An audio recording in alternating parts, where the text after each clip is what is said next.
일본 여성 만나려고 결혼 상대로 만나려고 많이 가고 있다. 한국 남성들이 여성을 많이 챙겨주는 것 같아요. 지방에 선택. 그러니까 곰이 나타났다고 막 주의시키고 막 그런 일들이 꽤 많이 있어요. 일본 사람들은 늘 대지진 언제 일어날지 모르는 상황이거든요. 전혀 신경 안 쓰는 것 같더라고요.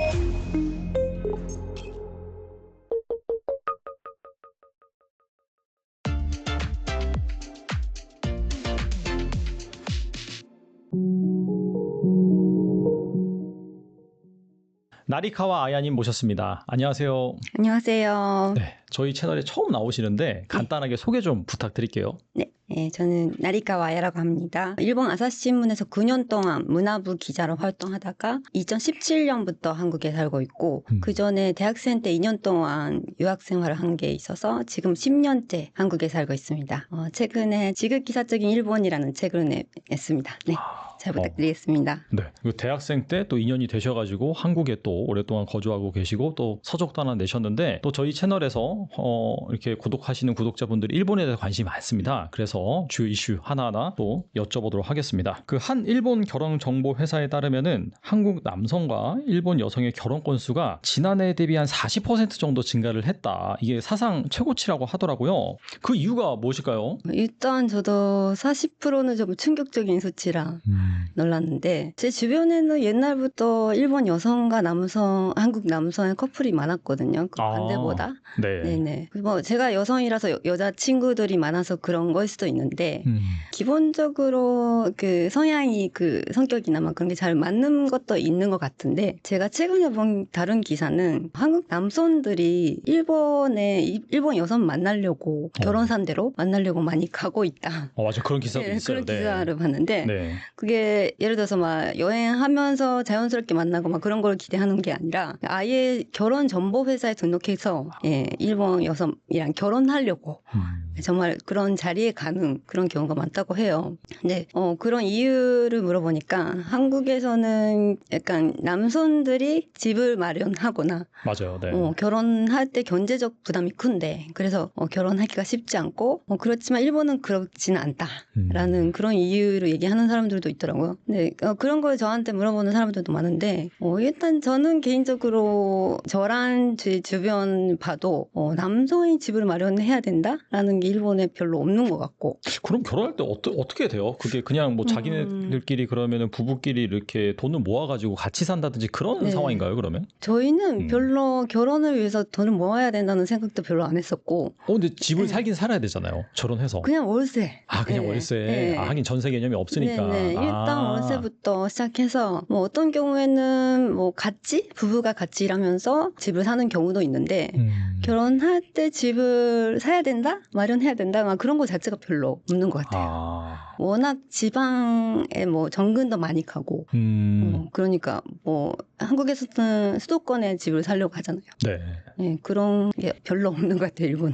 이게 수도권 중심처럼 한국처럼 그런 시스템이 아니라 그래도 뭐 직장이 그래도 여러 군데 분포되어 있고 뭐 출장도 많이 가고 하다 보니까 꼭 굳이 그 수도권 인근에 집을 살 필요는 없는 그런 문화다라고 볼 수 있겠네요. 네네. 그런 것도 있는 것 같고 그리고 일본 여성들은 약간 환상 같은 게 있긴 있는 것 같아요. 한국 남성에 대한. 진짜요? 네. 이거는 뭐 K-팝 팬들도 많고 한국 드라마도 많이 보고 하니까 자상하고 잘생긴 한국 남자 이런 이미지가 있긴 있거든요. 근데 그거는 사실 그 매스컴에서 미디어에서 보여준 이미지고 실제 만나는 한국 사람은 다르잖아요. 네네네.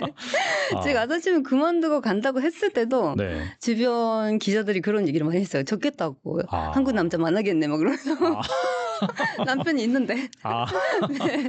그 정도로 그런 이미지가 있는 것 같고 그리고 이거는 그러니까 일본 남성들은 좀 아니라고 막 부정하는데 제가 개인적으로 느끼는 거는 그래도 한국 남성들이 여성을 많이 챙겨주는 것 같아요. 약간 자상하고 좀 세심한 그런 면이. 네네. 일반 사람들이. 매너도 좀 있고. 네네. 그게 예를 들어서 이번에도 오빠네 가족들이 놀러 왔는데 오빠가 그 부인한테 하는 거 보면 한국 남자면 남자가 하는데 이런 것들 고기 구워주거나 짐 들어주거나 막 그런 작은 것들이긴 한데 일본은 여성들이 많이 챙겨주는 쪽이에요. 아 오히려? 예, 예. 그래서 여성들이 좀 피곤해요. 그래서 한국 남자들 잘 챙겨주면 되게 좀 편하고 사랑받는 느낌도 있는 것 같아요.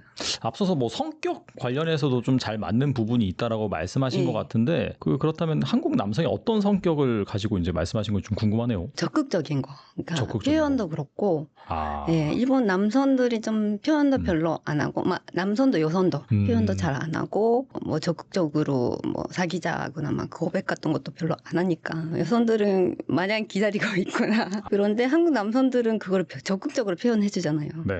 그래서 사귀게 되는 경우가 좀 많은 것 같아요. 그럼 일본 커플 같은 경우에는 커플이 되기 전에는 좀 뜸을 많이 들이나요? 그럼 일반적으로? 네, 맞아요. 제가 보기에는 옆에서 보기에는 되게 서로 좋아하는 것 같은데 싶어도 둘 다 말을 못 꺼내고 그거를 진짜 사귈 수 있다거나 진짜 상대방도 나를 좋아한다라고 확신이 있어야 고백하는 느낌? 네, 일단 해보자 막 그런 거는 별로 없는 것 같아요. 일본에서도 남자가 주로 먼저 고백을 하나요? 그러면? 그렇지도 않은 것 같아요. 반반인 것 같아요. 그래서 어떻게 본다면 좀 적극성을 좀 더 좋게 봐주는 측면이 있나 보네요. 그런 것 같아요. 그리고 이제 해당 기사가 뭐 최근 야후 재팬 포털에 뭐 메인에 걸렸다라고 하더라고요. 그러자 뭐 댓글이 무려 1만 개나 달렸다는데 대부분 어떤 반응인가요? 죄송해요. 제가 댓글까지는 못 봤는데 그거에 대한 기사 같은 것도 많이 봤는데 어떤 기사는 그 남성이 일본 남성이 쓴 기사였는데 일본 남성 입장에서는 좀 자존심 상한다. 이런 식으로 쓰신 분도 있고. 그러니까 제가 아까 일본 남성 그러니까 부정하겠지만이라고 얘기한 것도 제가 어떤 강연할 때 그런 얘기를 하긴 했거든요. 그러니까 많이들 물어보세요. 그러니까 한국과 일본의 남녀 차이가 어떤 거 있냐? 막 이런 질문 많이 하시니까 한국 남성들이 좀 더 잘 챙겨주신다. 막 이런 식으로 얘기를 하면 그거를 듣는 일본 남성들이 아니라고. 그렇지 않다고 되게 자존심 상하는 일인가 봐요. 뭐 그럴 수도 있죠, 사실. 네. 다른 얘기 좀 해보겠습니다. 일본에서 이 곰에 의해 사람이 다치거나 죽는 사고가 최근 빈번하게 발생한다라고 하더라고요. 바로 뭐 이웃 나라긴 한데 사실 우리나라에서는 그런 일이 아예 없거든요. 뭐 곰 때문에 한때 이 천연기념물이었던 뭐 반달 가슴곰, 뭐 지리산에서 뭐 포착되고 뭐 방생 프로젝트도 하고 하긴 했는데 아무튼간에 한국에서는 전혀 없는 일인데 이게 어떤 일인지 좀 말씀해 주시면 좋을 것 같아요. 이거는 뭐 최근에 좀 많이 있긴 한데 옛날부터 제가 아사시미 기자였던 당시에도 곰이 나왔다는 기사를 쓴 기억이 있거든요.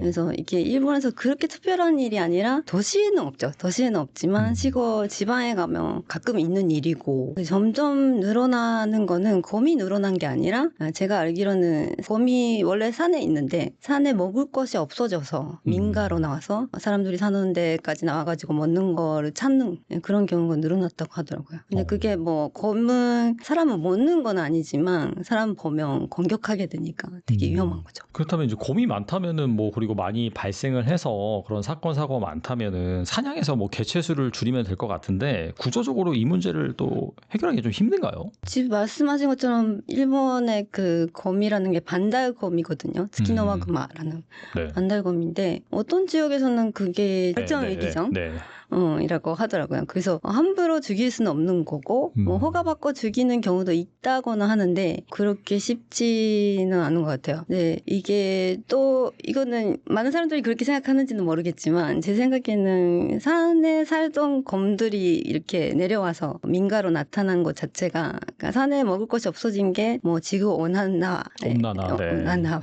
뭐 영향이기도 하고 또 뭐 개발을 해서 그렇게 된 것도 있고 어쨌든 인간 때문에 그렇게 된 거잖아요. 네, 원인 제공자도 인간인데 사람인데 그 이기적인 거 아닌가, 그렇게 곰을 죽이는 거 이기적인 거 아닌가라는 생각도 들고 일본에서도 그렇게 생각하는 게 산에 곰이 살 수 있게끔, 그러니까 곰이 먹을 만한 나무라던가 그 열매, 그러니까 과실 같은 거를 많이 먹거든요. 네, 그런 나무를 심거나 뭔가 그 산을 좀 개선하자라는 식으로 생각하는 것 같아요. 곰을 죽인다기보다는. 개체수를 막 직접적으로 줄인다라기보다도 자연을 보호하자는 그런 차원에서. 그럼 장기적인 프로젝트가 되겠네요. 네네. 아무튼 뭐 이렇게 일본 그런 시골이라든지 그런 데 가면은 곰 조심해라라는 문구가 많이 있다라고 하더라고요. 맞아요. 맞고 저 최근에도 어떤 한국 지인이 일본 지방에 갔는데 밤에 사람들이 라디오를 크게 틀고 다니는 걸 보고 일본 사람들이 되게 그런 거 민폐 끼치는 거 안 된다고 하고 맞아요. 네. 네.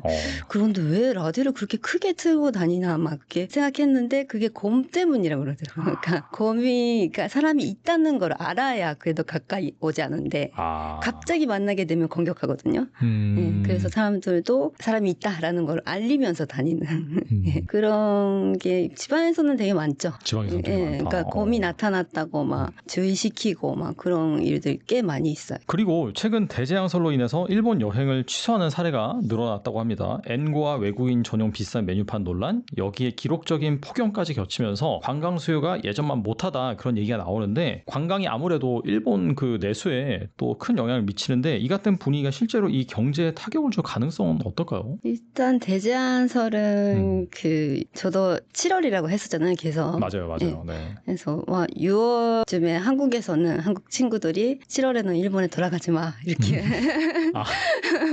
얘기하고 일본 친구들한테 물어보면 해외에서는 그렇다더라.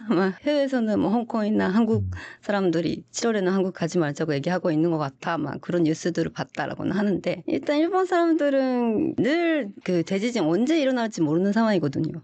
진짜 오늘 일어날 수도 있고 그렇죠. 네. 10년 후에 일어날 수도 있고 뭐 그런 거니까 신경을 쓸 수가 없어요. 일본 사람들은 신경 쓸 수 없는데 근데 저도 7월 초에 일이 있어서 후쿠오카 갔다 왔거든요. 근데 후쿠오카 가니까 진짜로 후쿠오카 뭐 술집 같은 데 갔는데 갑자기 관광객들이 없더라. 안 오더라. 라고 얘기를 하더라고요.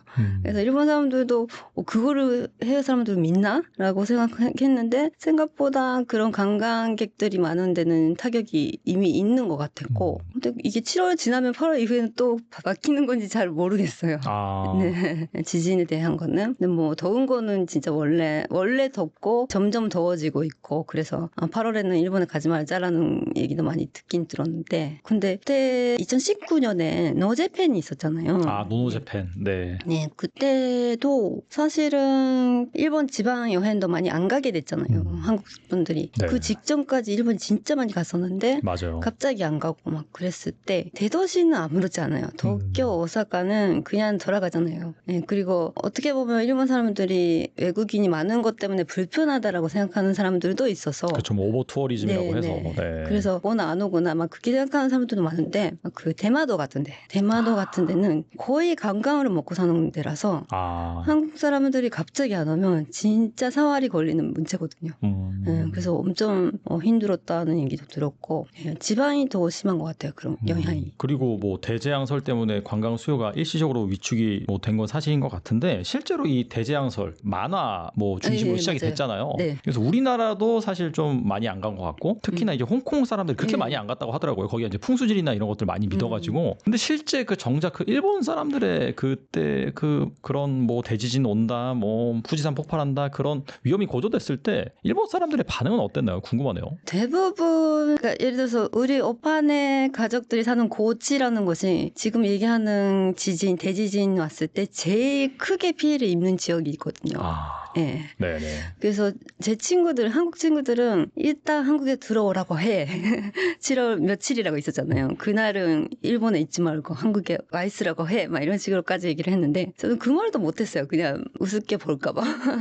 네, 전혀 신경 안 쓰는 것 같더라고요. 일본 사람들이 거의 신경 안 써요. 네, 거의 안 써요. 근데 일본에서 그런 대지진이라든지 그뿐만 아니라 하루에도 약간 작은 그런 지진 같은 경우에는 되게 많이 일어나고 뭐 쓰나미 공보도 중간에 이제 발생하는 경우도 있고 한데 그래도 그냥 그게 일상으로 그냥 사는 건가요, 그러면? 그렇죠. 솔직히 저는 어렸을 때 고지에서 자랐는데 그러면 매년 이렇게 훈련을 해요. 그러니까 지진 오면 어떻게 대피하는지 그런 훈련 매년 하면서 저희가 성인 될 때까지 큰 대지진이 고지에 올 확률이 엄청 높다라는 걸 초등학생 때 들었었거든요. 그래서 성인 될 때까지 안 왔네? 정도고 그래서 언제 올지 모른다라는 게 어렸을 때부터 계속 생각하고 있어서 그러니까 그걸 뭐 언제 며칠 날에 온다 막 그런 거에 거의 반응하지는 않은 것 같아요. 그냥 뭐 덤덤하게 살아가고 있는 게 일반적이다라고 볼 수가 있겠네요. 네.